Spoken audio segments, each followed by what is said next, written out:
જામનગરની ઓમ ટ્રેનિંગ સેન્ટરમાં ભવ્ય રીતે ધૂળેટીનો ઉત્સવ ઉજવાયો।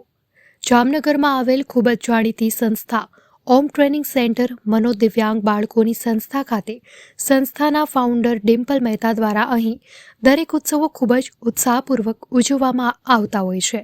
છેલ્લા 17 વર્ષથી આ સંસ્થાનું મેનેજમેન્ટ ડિમ્પલ મહેતા દ્વારા કરવામાં આવી રહ્યું છે।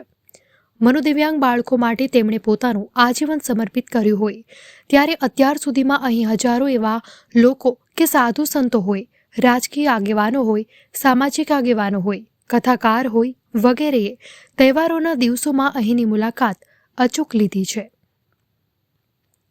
હજુ થોડા જ દિવસ અગાઉ અહીંના સાંસદ પૂનમ માડમે અહીં મુલાકાત લઈને બાળકોને ભોજન કરાવીને બાળકોને પ્રોત્સાહિત કર્યા હતા અને આજે પણ ભારત તિબેટ સંઘ જામનગરના બહેનોએ પવિત્ર ધૂળેટીના પર્વની અહીંના બાળકો સાથે ભવ્ય ઉજવણી કરી હતી, જેમાં ખાસ કરીને વોર્ડ નંબર 2ના કોર્પોરેટર ડિમ્પલબેન રાવલ, પૂર્વ કોર્પોરેટર નીતાબેન તેમજ પાયલબેન વગેરે બહેનોએ દિવ્યાંગોની સાથે ફૂલો અને રંગોળીથી ધૂળેટી રમીને આ પર્વની ઉજવણી કરી હતી અને બાળકોમાં ખુશીનો માહોલ જોવા મળ્યો હતો।